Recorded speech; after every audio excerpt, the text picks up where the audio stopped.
Lección número 20 en esta mañana. La palabra salva.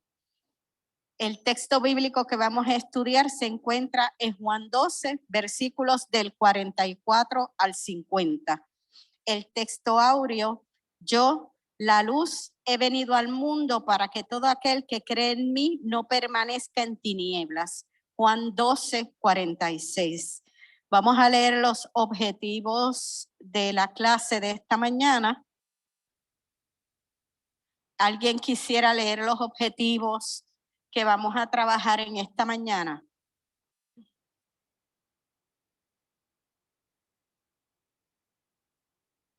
Dios los bendiga. Comprender quién es Dios a través de la vida, obra y palabras de Cristo Jesús. Examinar cómo escoger seguir a Cristo Jesús nos conduce a desear una relación más cercana con Dios. Y considerar las maneras en las cuales podemos enfocarnos para compartir con otros y otras la oportunidad de creer en Cristo para la salvación del mundo. Gracias, Susan. Tenemos 3 objetivos muy importantes. Comprender quién es Dios a través de la vida, obra y palabras de Cristo Jesús. Porque como ya hemos estudiado en otras ocasiones y vamos a volver a repasar hoy, Jesús es Dios, Dios es Jesús. Por lo tanto, lo que aprendamos a través del Hijo es lo que recibimos del Padre. Vamos a leer entonces el vocabulario. ¿Alguien quisiera, por favor, leer el vocabulario?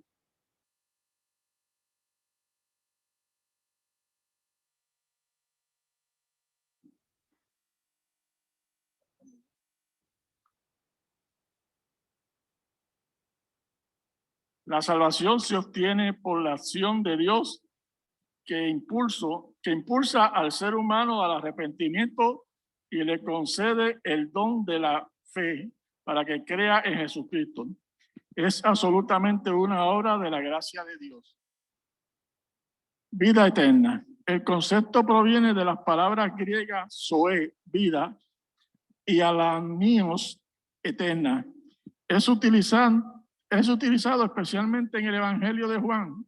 La vida eterna comienza en la persona con el nuevo nacimiento, una vez que cree en Cristo, e implica una relación de padre e hijo con Dios, aunque la muerte señala una discontinuidad entre esta vida y la próxima. La vida garantiza una continuidad de relación con Cristo aún a través de la muerte. Juzgar, valorar o emitir un juicio sobre algo o alguien, deliberar acerca de la culpabilidad de alguien o de la razón que le asiste en un asunto y sentenciar a lo procedente. Gracias, Edwin. Salvación. Como bien dice la definición, la salvación es un regalo que nosotros recibimos del Creador. No es algo humano, no es algo que nuestra fuerza humana nosotros podamos obtener. Por lo tanto, la salvación se obtiene por la acción de Dios sobre nuestra vida, por el infinito amor que Él siente por su creación. La vida eterna es un concepto que viene de la palabra griega zoe, que es vida, y aionías, que es eterna. Es utilizada especialmente en el Evangelio de Juan. Aquí en el Evangelio de Juan es donde se comienza a trabajar el concepto de lo que es vida eterna, de lo que significa para el pueblo de Dios la relación o el resultado de la relación del hombre con Dios, que es una relación de vida eterna con el Creador, y que esa vida va más allá de nuestra muerte física o de nuestra muerte carnal, que a pesar de que nuestro cuerpo en algún momento va a pasar a la tumba, nuestra alma, nuestro espíritu va a tener una vida que va a ser eterna, y en algún momento el Señor nos va a restaurar nuestra forma física, pero de una manera más perfecta de lo que realmente es. Vamos a alcanzar esa perfección que el Señor siempre planificó que su creación tuviera. Pero para alcanzar esto debemos tener y cultivar una relación con Dios y reconocer que necesitamos el perdón de nuestros pecados a través del sacrificio de Cristo Jesús. Y juzgar lo que nos gusta tanto hacer muchas veces, valorar o emitir un juicio de una persona, de un hecho, de una situación, deliberar acerca de la culpabilidad de alguien. Eso es juzgar. Y a través del estudio de esta clase vamos a entender qué piensa el Señor de juzgar a los demás. Si Él lo hace, si Él no lo hace, si Él es el único que tiene la autoridad para juzgar los actos y las conductas del ser humano. El Evangelio de Juan presenta un punto culminante que se encuentra en las palabras que pronuncia Jesús en la porción bíblica que estudiaremos. Esta perícopa pertenece a la transición entre la primera y la segunda parte del Evangelio de Juan. La primera mitad de este Evangelio describe los 7 signos o milagros que demuestran que Jesús es el Hijo de Dios, el Mesías.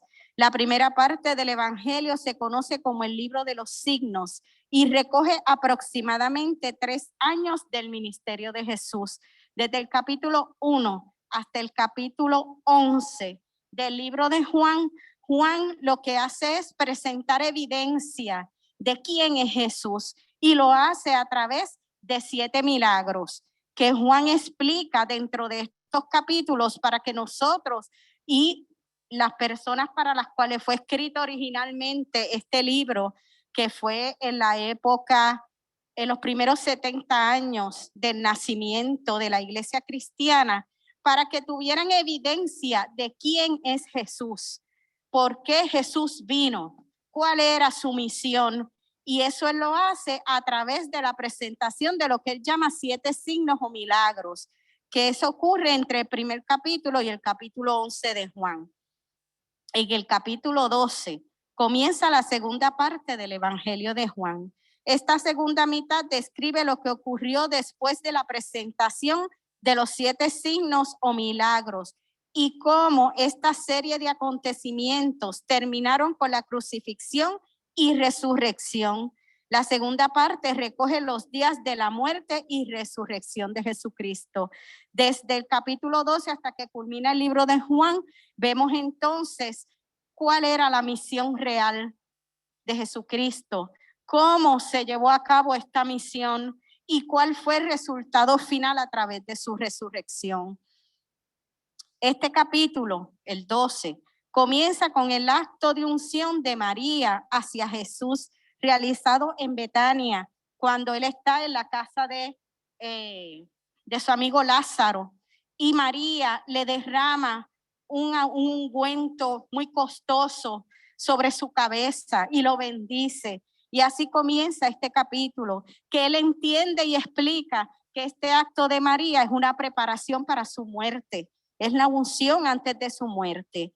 Luego Juan presenta la entrada triunfal de Jesús a Jerusalén, donde Jesús anuncia su muerte y retrata la incredulidad del pueblo, que a pesar de haber visto los milagros y señales que Jesús había realizado, no creían en él. Si vemos Juan 12, del versículo 36 al 41, que lee de la siguiente manera: mientras tienen la luz, crean en la luz, para que sean hijos de la luz. Estas cosas habló Jesús y al apartarse se escondió de ellos. Pero a pesar de haber hecho tantas señales delante de ellos, no creían en él, para que se cumpliese la palabra del profeta Isaías, que dijo: Señor, ¿quién ha creído a nuestro mensaje? ¿A quién se ha revelado el brazo del Señor? Por eso no podían creer, porque Isaías dijo en otra ocasión: Él ha cegado los ojos de ellos y endurecido su corazón, para que no vean con los ojos, ni entiendan con el corazón, ni se conviertan y yo los sane. Estas cosas dijo Isaías porque vio su gloria y habló acerca de él. Antes de entrar a la porción de la clase que vamos a estudiar, venimos en la historia que Jesús está reclamando y proclamando que a pesar de que él llevaba 3 años realizando milagros, que él había resucitado muertos, que él había sanado, que él había levantado, la gente no creía en lo que él era, en quién él era y en lo que él estaba haciendo. Y él hace este reclamo antes de llegar a la porción bíblica que vamos a estudiar, donde él está diciendo, me están viendo, estoy aquí presente en carne y hueso, llevo 3 años haciendo milagros que nunca se habían hecho y aún así no creen en mí, no creen en mi mensaje, no creen que yo sea el Mesías, el Hijo de Dios. Jesús se encuentra próximo a culminar su ministerio terrenal y llama a su pueblo a conocer claramente quién es él, quién le ha enviado y su misión para salvar al mundo. Y eso es lo que nosotros vamos a estudiar en esta mañana. Vamos a estudiar quién envió a Jesús, cuál es su misión, quién es él, quién lo envió y de quién es el mensaje que él está dando a su pueblo, que le dio en ese tiempo y que nos da a nosotros en esta mañana. Por favor, que alguien lea el versículo 44 y 45 de Juan 12, por favor.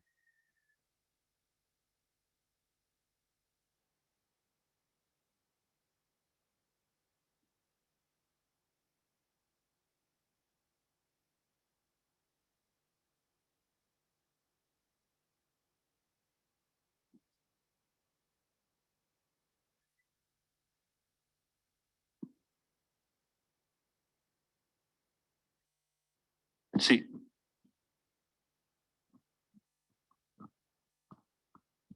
Juan 12, 44 y 45. Jesús clamó y dijo, el que cree en mí, no cree en mí, sino en el que me envió. Y el que me ve, ve al que me envió. Jesús está clamando, o sea, este pasaje es un pasaje que él hace con mucha urgencia, que él lo clama, que él lo grita y le está diciendo a la gente, el que cree en mí, no cree en mí, sino el que me envió. Él está tratando de que la gente entienda que quién es él, porque su tiempo ya está a punto de terminar. Ya él lleva 3 años de ministerio, según dicen los comentaristas. 6 meses después de que ocurrió este hecho, ya él había sido crucificado.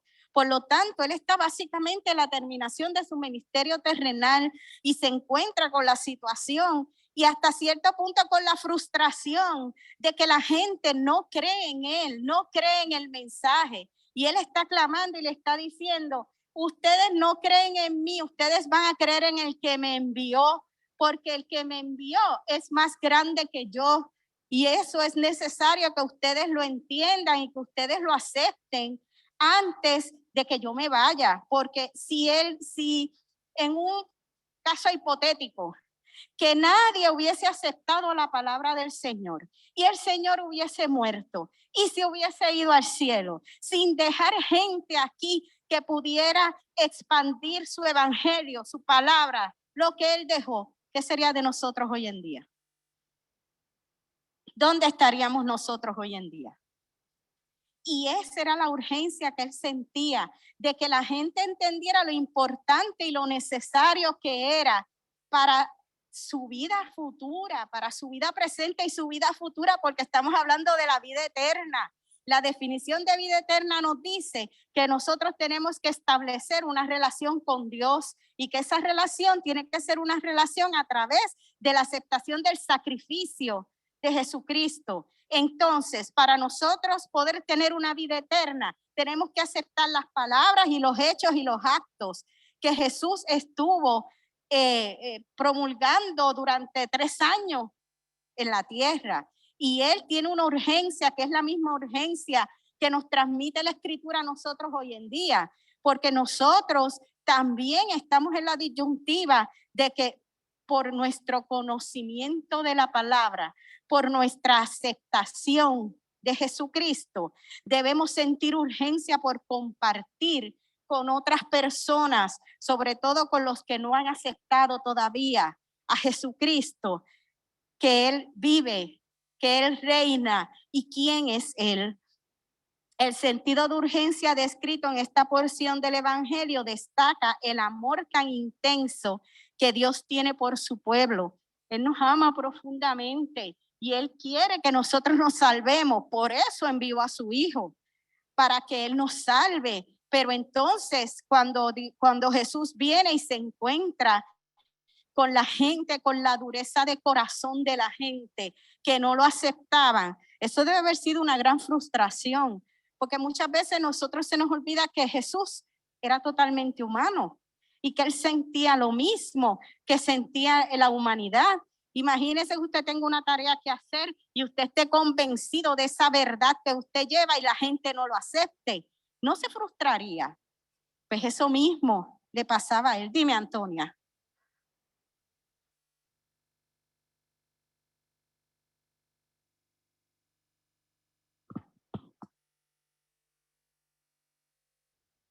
Que estoy pensando yo que al día de hoy, cuando uno le habla a una persona y le trae la buena nueva, que viene siendo eso, vamos a decir en términos acristocéntricos, que es el plan, vamos a hablar del plan de salvación, ¿verdad? El plan de salvación, lo que es, pero hay gente que uno se va a encontrar de verdad, con eso uno tiene que trabajar con eso, porque con eso se va a encontrar uno. Entonces, eso no es motivo que le vaya a causar a uno frustración, ni nada de rechazo, ni nada de nada, porque escuché que de todas maneras, a la larga, de lo que sea, quien va a juzgar es Dios. No, porque nosotros no para eso, en términos de lo que se dice llevar la buena nueva, es un mandato de lo demás. Digo yo, se encarga Dios, de lo demás se encarga, Dios es que se va a encargar. Ahora, yo soy instrumento. Pero muchas personas, cuando se acercan a alguien a tratar de hablarle del evangelio y sienten o reciben el rechazo de otras personas, eso los lleva a no continuar con la promulgación de la palabra y los frustra, los llena de frustración.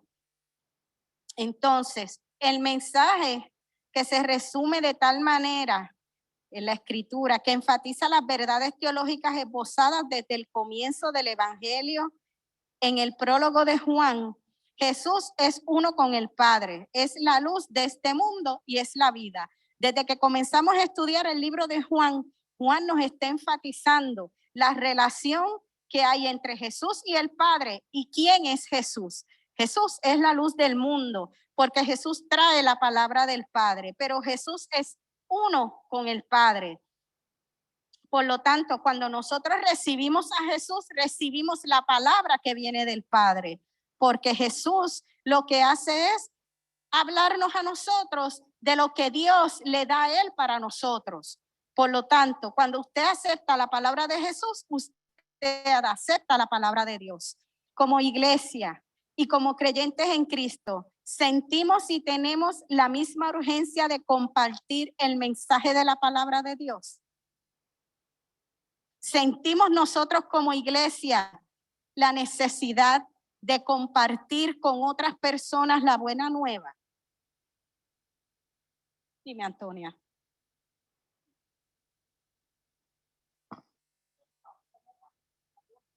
Bien contenta, de verdad, bien contenta. En el camino de venir para acá, pues yo, este estudio bíblico, yo lo escucho por la mañana a primera hora. Este mismo estudio del libro del discípulo y todo, ¿verdad? Entonces estaba bien atenta yo, escuchando y eso. Me va a buscar el chofer de donde yo voy a venir, de la transportación, de donde yo voy a venir para acá. Entonces el chofer tiene que comunicarse conmigo algo. Entonces vengo temprano, yo vengo temprano, me trajo temprano, la iglesia todavía no estaba abierta, pero él trata de quedarse acompañándome ahí, pero él estuvo como algo, porque es algo que ocurre, donde yo tengo que quedarme ahí hablándole de la palabra. Y él tenía como, eso sentía él, como una alegría, como un amor de lo que yo le estaba hablando, de lo que yo precisamente esta mañana cogí la clase y era lo que le estaba hablando, de la palabra, le estaba hablando de a través de Jesucristo y le estaba, a la verdad que tenía que ir él para Bayamón a buscar a otra persona, pero él escuchó y estaba contentísimo. Y de hecho le extendí la invitación si quería pasar, pero no haciendo presión ni nada. Esa alegría, esa necesidad, esa felicidad de compartir lo que nosotros tenemos con otras personas está en la iglesia, está en nosotros porque nosotros somos la iglesia, está en nosotros. Recordamos cuando fue que creímos en Jesús. Hacemos en algún momento una reflexión personal de recordar cuál fue el momento en el que usted reconoció a Jesucristo en su vida. ¿Lo ha hecho alguna vez? O sencillamente hizo profesión de fe y siguió para adelante, pero nunca se ha sentado a meditar y a pensar en cómo usted se sintió, lo que usted sintió en el momento que tuvo ese encuentro con Jesús. Y ese sentimiento no le ha llevado a querer compartir lo que usted vivió con otras personas. ¿Cómo podemos conocer más a Jesús? Si no hay una reflexión en nuestra vida personal de quién es Jesús, de sus palabras, de lo que Él hace en nuestras vidas, de lo que Él ha hecho en nuestras vidas, de cómo Él irrumpió en nuestra vida. Y si nosotros no hacemos esa reflexión personal, ¿cómo compartimos lo que tenemos con otros? Porque los que ya aceptamos a Cristo, los que vivimos en la creencia de la fe, en la esperanza de la fe, tenemos algo que es necesario compartir.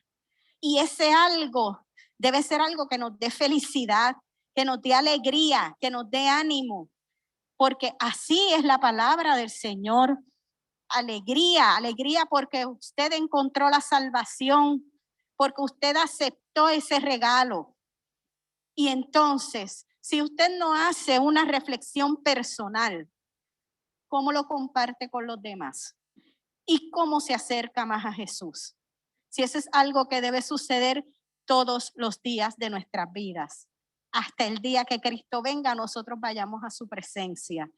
La Escritura y los que pues prepararon la clase quieren llevar a la iglesia a realizar una reflexión de lo importante que es que usted mantenga presente quién es Jesús en su vida, cómo llegó Jesús a su vida, lo que Él ha hecho en su vida, lo que Él hace todos los días en su vida, para que entonces eso usted lo pueda testimoniar a otras personas y que usted sea luz para que otras personas puedan llegar al evangelio y llegar a donde usted y donde nosotros estamos en este momento y todavía más allá. Vamos a estudiar el versículo 46, si alguien le quiere dar lectura. El micrófono lo tiene.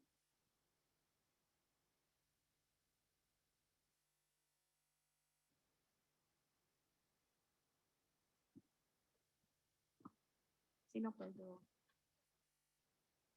Versículo 46. Yo, la luz, he venido al mundo para que todo aquel que cree en mí no permanezca en tinieblas. Yo, Mari, léeme eso de nuevo. Yo, la luz, He venido al mundo para que todo aquel que cree en mí no permanezca en tinieblas. Gracias. Y yo lo voy a cambiar un poquito y lo voy a releer. Yo, Jesús, quien es la luz, he venido al mundo para que todo aquel que cree en mí no permanezca en tinieblas. Similar a otras ocasiones en el Evangelio de Juan, Jesús se identifica como ser luz de este mundo. Vemos en Juan 1:9, aquella luz verdadera que alumbra a todo hombre venía a este mundo. También podemos ver en Juan 8:12, otra vez Jesús les habló diciendo, yo soy la luz del mundo, el que me sigue no anduviera en tinieblas, sino que tendrá la luz de la vida. La metáfora de la luz cobra sentido luego de haberse referido a la visión de ver unidos al Padre en Jesús y a Jesús en el Padre. El que me ve a mí, ve a mi Padre. O sea, que si usted vio a Jesús, usted vio la luz que viene del Padre, porque Jesús es el reflejo del Padre. Esta luz que es Cristo vino con un propósito claro a este mundo. Para quien cree en él, no permanezca en tinieblas. La metáfora de luz y tinieblas resuenan en las personas que se encuentran perdidas y necesitan la luz para no tropezar ni caer. ¿Y qué son las tinieblas? Las tinieblas es el pecado, nuestra actitud pecaminosa, los malos hábitos, lo que Jehová rechaza. Esas son las tinieblas. Y Jesús vino a alumbrar esas tinieblas, pero para alumbrar esas tinieblas, usted tiene que aceptar la luz.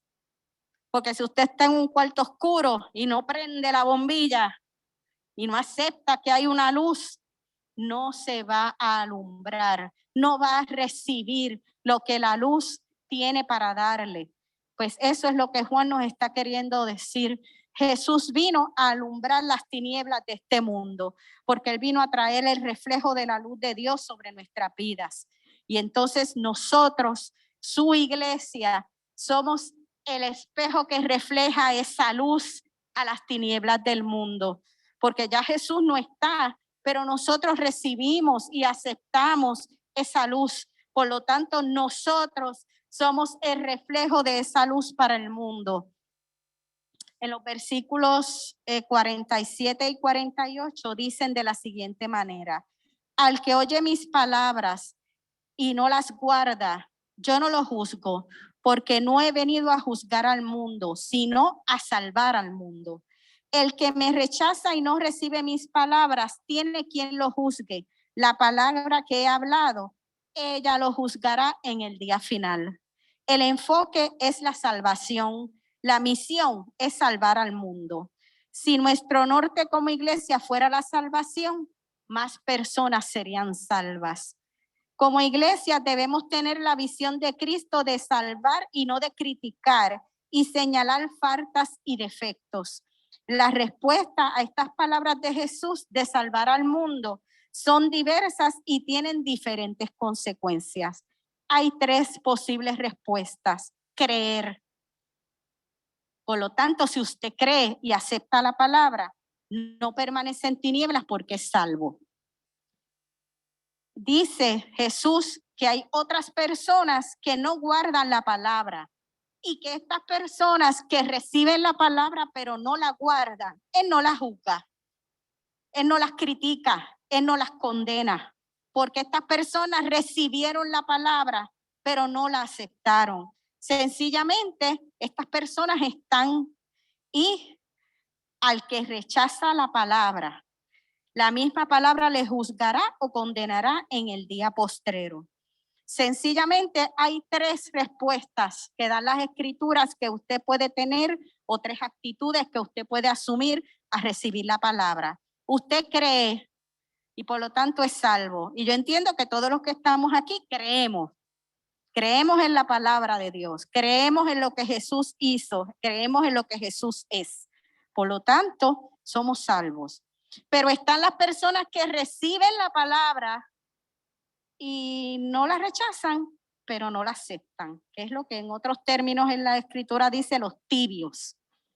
O sea, yo reconozco que hay un Cristo, yo reconozco que necesito salvación, pero no me someto a ese proceso. Por lo tanto, lo recibo, pero no acciono ni en favor ni en contra de eso. Y están las personas que terminantemente, sí, voy contigo ahora, Arsenia, que las personas que terminantemente deciden que sí hay un Cristo, que sí hay una salvación, pero no les interesa, no la aceptan y no la quieren. Dime, Arsenia. En Juan 14, 25 dice,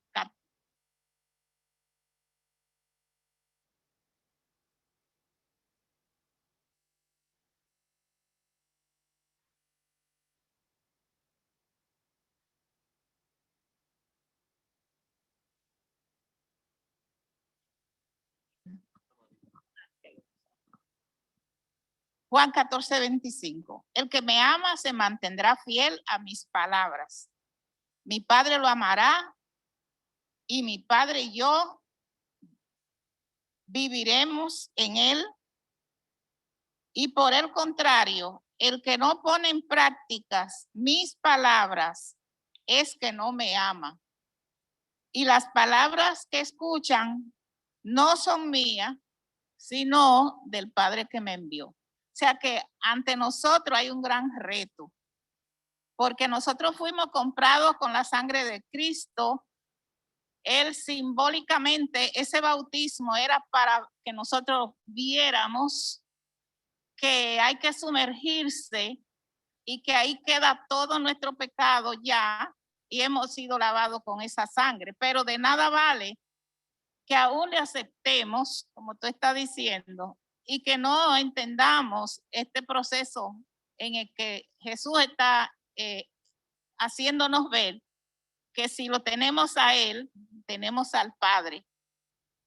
Y la palabra de Él, en primera de Pedro dice que esta salvación es tan grande que los profetas indagaban y anunciaban, que aquí habla de esa gracia, que le estaba a ser reservada, e intentaban así los profetas descubrir qué tiempo y qué circunstancia tenía previsto el Espíritu de Cristo, que en ese tiempo estaba actuando en ellos, porque ellos no, lo que ellos decían no era de ellos, ya Jesús estaba activo, como siempre.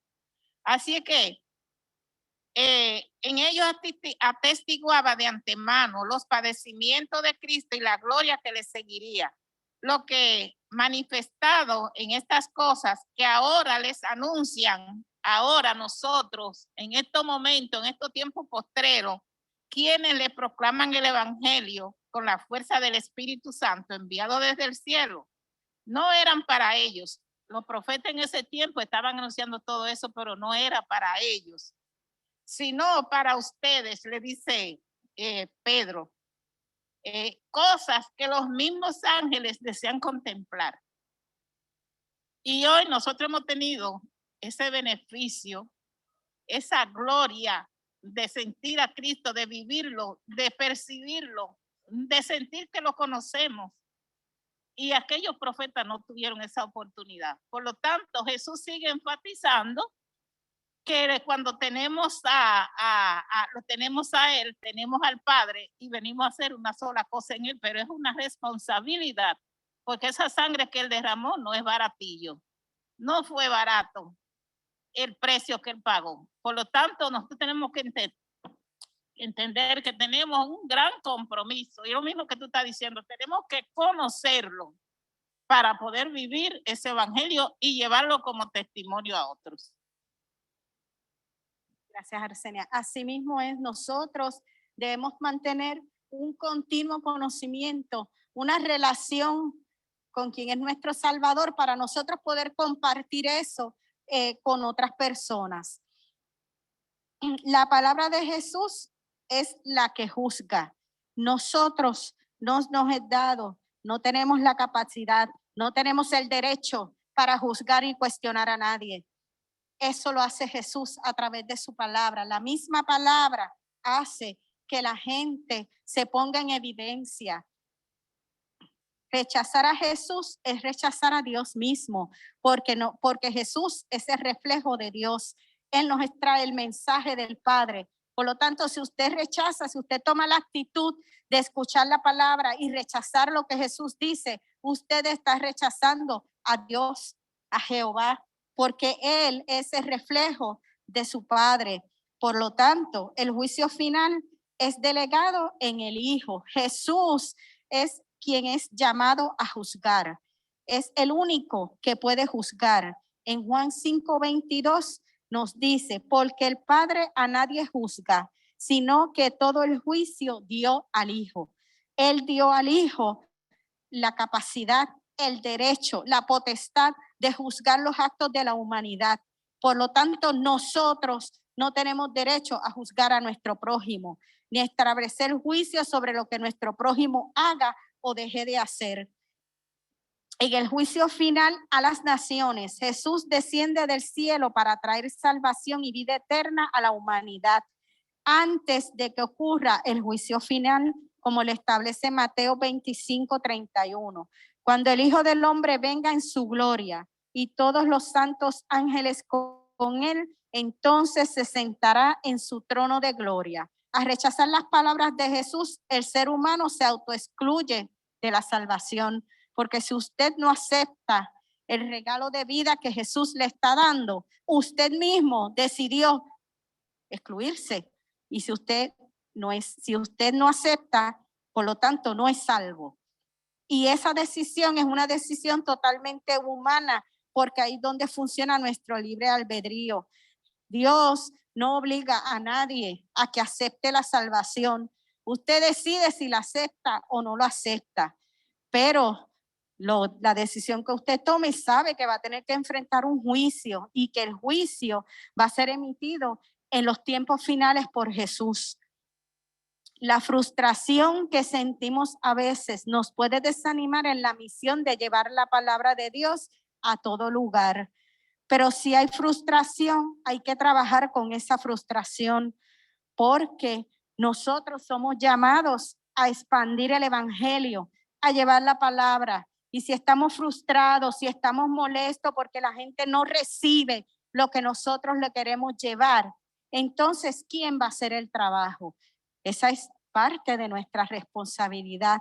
Y por lo tanto, como es parte de nuestra responsabilidad, nosotros tenemos que aprender a trabajar con nuestra humanidad, con nuestros sentimientos, porque muchas veces nuestros propios sentimientos y nuestras propias actitudes son los que alejan a la gente de la iglesia, porque o no hacemos los comentarios correctos, o lo voy a decir de otra manera, hacemos los comentarios incorrectos y llegan a los oídos de gente que no es de la iglesia.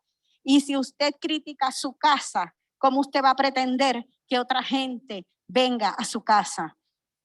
Todos somos humanos, todos cometemos errores, todos estamos expuestos a fallar, pero aún así el evangelio, la salvación va por encima de todo eso. Y nosotros debemos aprender a trabajar con nuestras emociones, con nuestros sentimientos y con nuestras actitudes, para que no importa lo que pase en nuestra vida, no importa lo que sea, se siga reflejando la luz de Jesús en nosotros, para que nosotros la podamos llevar a otras personas que no han recibido la salvación a través del evangelio y la aceptación de Jesús. Jesús deja una estela de signos o de milagros que marcaron la senda hasta el momento de hoy. En el evangelio, donde se resumen las enseñanzas de su Padre Celestial. Unos creyeron, otros no, como dice Juan 12:37. Pero a pesar de que había hecho tantas señales delante de ellos, no creían en él. ¿Cómo manejamos los sentimientos de rechazo y de frustración? Dime, Antonia. Yo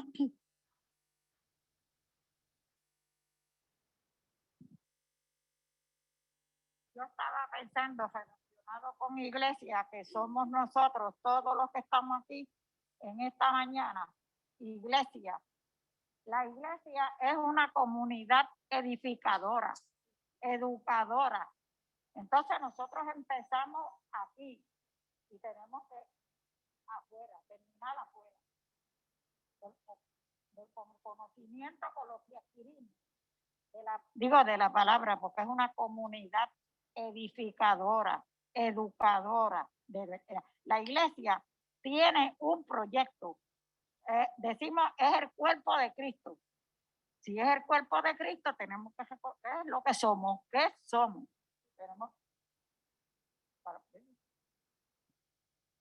Hoy en día está la modalidad de que usted tiene que identificar un proyecto de vida para usted sentirse bien, para usted tener un propósito. Pues el proyecto de vida de la iglesia es llevar el evangelio. Pero para nosotros poder llevar el evangelio y que sea aceptado, debe ser hecho en una buena actitud, de una buena manera, sin críticas, sin nosotros criticar a nuestro prójimo, porque eso es como si yo, te voy a tomar de ejemplo, te dijera, ay bendito, qué fea tú estás, ay pero bendito, pero mira, pero o sea, voy a criticar y que otros escuchen para entonces después tratar de venderle el evangelio, tratar de venderle lo bueno del evangelio. Dime, Yoma. Tiene que ser nuestro estilo de vida. Y va más allá, el evangelio debe de ser nuestro estilo de vida, va más allá de una reflexión, va más allá de una lectura, porque tenemos que llevar más que palabras, hechos. La gente se cansa de palabras. Tenemos que dar hechos contundentes para que entonces, dentro de esos hechos contundentes, se vaya la crítica, la gente comience a aceptar el evangelio y comiencen a enamorarse de Jesús. Y el gran detalle está que nosotros mismos destruimos lo que Dios nos puso en las manos. Sí, yo también entiendo que debemos más bien de enfocarnos en nosotros mismos, no en esperar la reacción del otro. ¿Qué quiere decir eso? Por ejemplo, yo me enfoco en lo que yo quiero hacer, como lo acaba de decir Yomari, en hechos, en mentoría, en mi trato con los demás, sin esperar que el otro a cambio me devuelva algo. Una vez que yo me enfoco en lo que yo quiero, yo mejoro y dejo de juzgar, dejo de criticar, comienzo a tener un camino diferente, porque si yo espero que el otro me complazca a mí y me diga a mí algo a cambio de lo que yo le estoy diciendo y luego no me lo dice, me voy a frustrar. Así es que lo importante es yo enfocarme en hacer el bien, mira, y sigo, independientemente si me da las gracias o no me da las gracias, eso es lo que importa. Okay. Sí. Eso es lo que nosotros debemos como cristianos aprender a llevar, a manejar y a vivir con eso. Pero para todos nosotros, para eso nosotros tenemos que verdaderamente sentirnos en una, yo diría la palabra, en una libertad, de verdad, porque uno tiene que tener un sentido, diría yo, identidad, ubicación, vamos a decir, porque yo siempre me pregunto, ¿quién soy yo? ¿Quién soy yo? Pero no en términos sino para yo ubicarme en esa relación que yo tengo con Dios. Si yo vengo aquí a la iglesia, yo vengo completamente en la actitud que se requiere de adoración, en todo el sentido de la palabra. Por eso, independientemente, tengo que reconocer que somos seres humanos creados por Dios, pero cada persona es diferente en su manera de pensar, en su manera, cada persona. Y pues, entonces yo creo, para mí entiendo que se deben de evitar muchas cosas porque yo creo que nosotros no podemos venir a hacer juicios de nada y análisis de nada y análisis de si tiene fe, si no tiene fe, si de esto, si es poca, si es mucha, eso es la relación que tiene uno con Dios, que es que conoce todo. Lo que me lleva a una pregunta. ¿Usted se identifica con Jesús? ¿Cuál es su identidad con Jesús? Porque si usted no se identifica con Jesús, usted no se identifica con el Padre. Y si usted no se identifica con Jesús y usted no se identifica con el Padre, ¿qué es lo que usted le va a brindar a la humanidad? Por lo tanto, es bien importante mantener esa reflexión continua de quiénes somos nosotros, de quién es Jesús y dónde nosotros hacemos ese clic, esa unión con Jesús. Porque si usted no se identifica con Jesús, ¿con quién se identifica?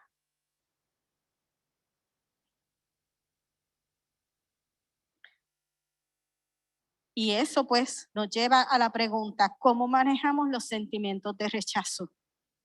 Porque si usted se identifica con Jesús y usted entiende que al rechazar la gente, el mensaje que usted le lleva, están rechazando a Jesús, ¿cómo usted maneja eso? ¿Y cómo eso puede impedir que se siga promulgando la palabra y llevando el evangelio, que es realmente el propósito de vida de la iglesia? Vamos al versículo 49 y 50. Yo no he hablado por mi propia cuenta al Padre, el que me envió. Él me dio mandamiento de lo que he de decir y de lo que he de hablar. Y sé que su mandamiento es vida eterna. Así pues, lo que yo hablo, lo hablo como el Padre me lo ha dicho. A ustedes no creen si no ven señales y milagros.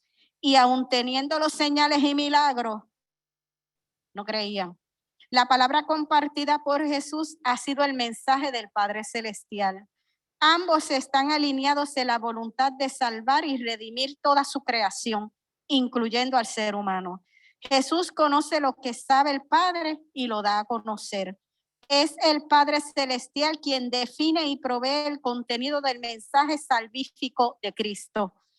Este entendimiento contribuye en el desarrollo ulterior de la doctrina de la Trinidad y de la doctrina de la encarnación del Hijo de Dios, que vino a este mundo. La unidad y la fidelidad entre el Padre Celestial y su Hijo Jesús son descritas con una cohesión en la comunidad del discípulo amado, que nos permite continuar afirmando nuestro tiempo, tanto la doctrina de la encarnación como la Trinidad. En la época en que se escribió el libro de Juan, fue la primera vez que se comenzó a trabajar con la doctrina de la encarnación, o sea, de que Jesús, divinidad, encarnó en el ser humano. Y es en los escritos de Juan donde por primera vez se comienza a trabajar este concepto.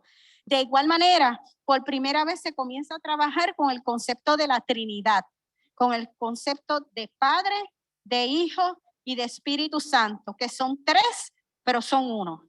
Y es a través de estos escritos que por primera vez en la teología de la iglesia se comienza a considerar estos conceptos como conceptos importantes y de soporte para lo que es la doctrina que nosotros tenemos hoy en día.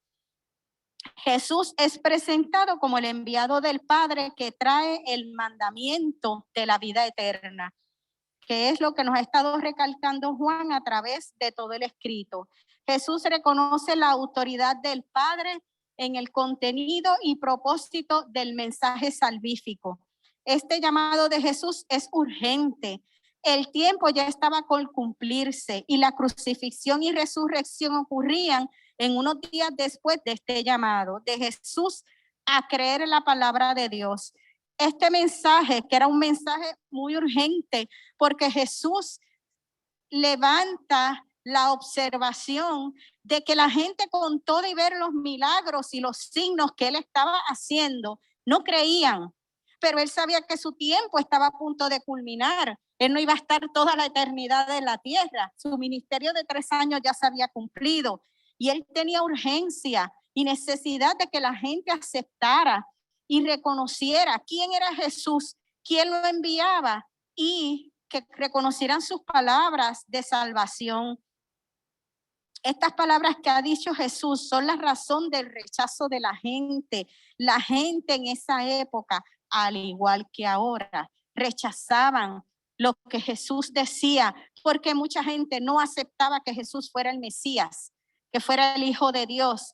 Y estas personas que no lo aceptaban, rechazaron su palabra, rechazaron los mensajes y la salvación que él traía, que es lo mismo que acontece hoy en día. No ha dejado de ser pertinente esta palabra de Juan a nuestras vidas hoy en día, porque sabemos que hay mucha gente que no acepta el mensaje de salvación que el Señor tiene para nosotros. Estas personas que temían, habían personas en esa época que reconocían el mensaje, pero estaban escondidas.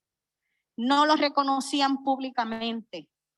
¿Por qué? Porque sabían que iban a ser rechazados, que iban a ser, inclusive hubo un periodo donde fueron expulsados de la sinagoga todo aquel que aceptaba a Jesús de Nazaret como su Salvador y como el Mesías. Y estas personas, muchas de ellas, sí aceptaban el mensaje, pero lo aceptaron escondido. Nunca reconocieron públicamente el mensaje que estaban recibiendo. Y nos presenta el caso de Nicodemo y de José de Arimatea, que eran dos figuras reconocidas dentro de la sociedad, que estas seguían el mensaje de Jesús, pero nunca hicieron un reconocimiento público de que ellos aceptaban a Jesús como el Mesías, porque eran personas reconocidas, eran comerciantes, eran personas de dinero, eran sacerdotes. Y entonces, imagínense, un sacerdote que predicaba en la sinagoga, que enseñaba la palabra en la sinagoga y que aceptara que Jesús públicamente era el Mesías.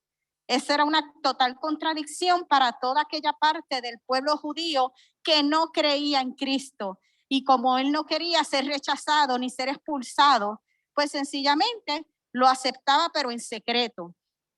Y nos dice la Escritura que hoy en día eso tiende a suceder mucho, que hay personas que sí reconocen el mensaje, pero no lo aceptan públicamente.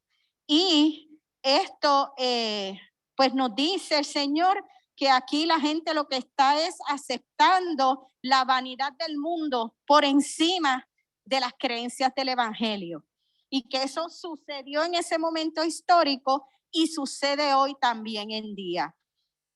La comunidad de Juan experimentó este rechazo desde adentro, con el rechazo de los judíos que no aceptaban a Jesús, y desde afuera, con la persecución de las autoridades romanas. Si Jesús y sus discípulos sufrieron persecución, todos los creyentes en Cristo recibiremos algún tipo de rechazo, burla y persecución. Porque nosotros no estamos excluidos de pasar por lo que nuestro Señor pasó. Que tal vez nosotros en el mundo en el que vivimos hoy en día, en la sociedad que gracias a Dios nos ha tocado vivir, podemos venir a un templo, podemos venir a un culto. No significa que no recibamos burla y rechazo. Lo que pasa es que a veces es más disimulado, pero sí sucede. Pero hay países en el mundo donde tener una Biblia implica que te quemen vivo, que te corten la cabeza. Y está sucediendo hoy en día.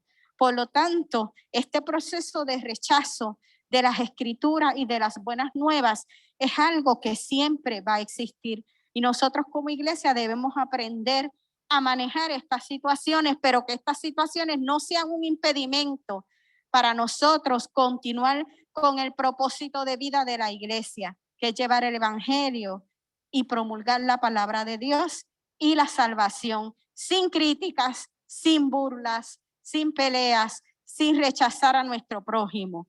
Porque eso a quien le compete el proceso de juzgar es a Jesús, no es a nosotros. Nosotros debemos ser una iglesia inclusiva y abierta que aceptemos a todo el que entre por esa puerta.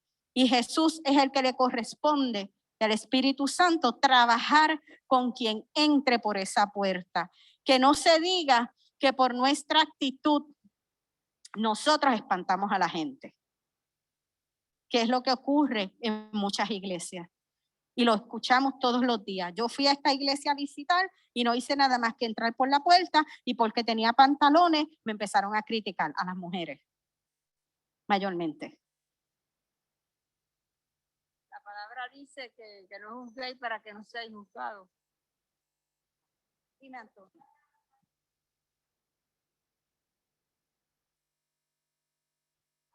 La tristeza, porque yo he hablado con muchas personas, hablo con muchas, y me dicen las experiencias me traen las experiencias que han tenido en las iglesias, que han ido y han dejado de buenas a primeras en ir a la iglesia, de verdad.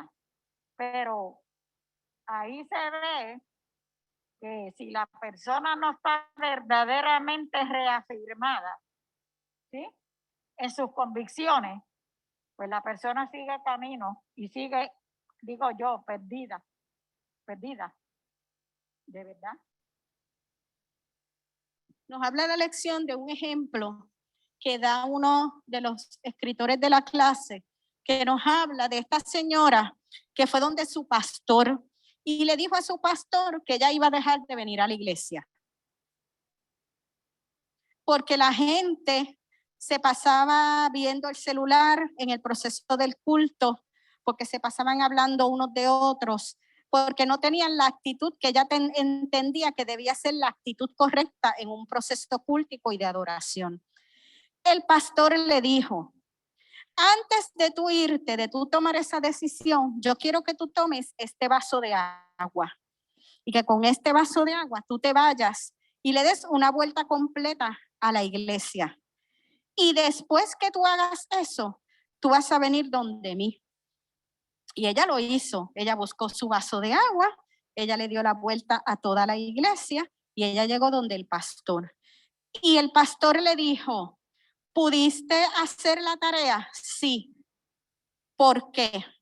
Porque estaba pendiente a que el agua no se me derramara del vaso. Y él le dijo: ok, pues entonces, cuando tú vengas a la iglesia, tú no vas a estar pendiente del que habla, del que murmura, del que ve el celular, del que está hablando, del que está murmurando. Tú te vas a enfocar en lo que tú vienes, que es a adorar, a recibir palabra, a escuchar al Señor. Y si tú haces eso, no vas a tener problema ninguno. Porque muchas veces nosotros tenemos que aprender a trabajar con nosotros mismos y venir enfocados a lo que es importante. Y lo importante no es si mi vecino está jugando con el celular en el momento del culto, si está enviando mensajes de texto, si está hablando con el otro. ¿A qué yo vine? ¿A qué venimos? ¿A qué venimos a la casa de Dios? Pues si eso es a lo que venimos, en eso es que nos tenemos que enfocar y dejar entonces que Jesús o el Espíritu Santo trabajen con los demás. Porque entonces nosotros mismos nos estamos perdiendo lo que el Señor tiene para nosotros por estar dirigiendo nuestra atención a cosas que no son importantes. Y esa es parte de las enseñanzas que nos deja la lección esta mañana. La palabra salva, pero nosotros con nuestra actitud, con nuestra forma de ser, ¿ayudamos a que eso ocurra? Esa es la reflexión final que nos deja la lección de esta mañana. Nosotros somos iglesia. Todos nosotros, cuando se habla de iglesia, se habla de nosotros. Y nosotros, aunque sí la palabra salva, nosotros tenemos la responsabilidad de llevar esa palabra a nuestro prójimo y ayudar a que nuestro prójimo pueda interactuar con esa palabra y recibir la salvación. Y mucho de eso depende nuestra actitud, nuestra forma de ser, nuestra forma de pensar nuestra forma hasta de invitar a la gente a que venga a la iglesia, para que reciba lo que el Señor tiene para darnos a cada uno de nosotros a través de su palabra. ¿Hay alguien que quiera hacer algún comentario final? ¿Alguna reflexión final? Si no, nos ponemos entonces en pie para leer la oración que aparece en nuestra lección. Amado Salvador, gracias porque en tu amor viniste a salvarnos. Gracias por la comunión de amor que eres como Padre, Hijo y Espíritu Santo. Gracias porque tú eres la luz que disipa las tinieblas de nuestra existencia. Gracias te damos por el regalo de la vida eterna. Líbranos de pretensiones egocéntricas que nos impulsan a juzgar a otras personas cuando no nos corresponde. Te pedimos que nos ayudes a mantenernos enfocados en tu misión, oh Cristo, la misión que es salvar al mundo. Padre Santo y Dios eterno, en esta hora, Padre, te presentamos esta clase, Señor. Señor, tu palabra dice que salva. Tú has salvado a nosotros, Señor. Ayúdanos, Padre, a nosotros poder llevar tu palabra a otras personas que aún no han reconocido tu luz. Te presentamos las ofrendas, Señor, recibidas en esta mañana, que sirvan, Padre Santo, para que tu obra y tu palabra y tu evangelio se sigan conociendo, Señor. En el amado nombre de tu Hijo Jesús, a ti hemos orado. Amén.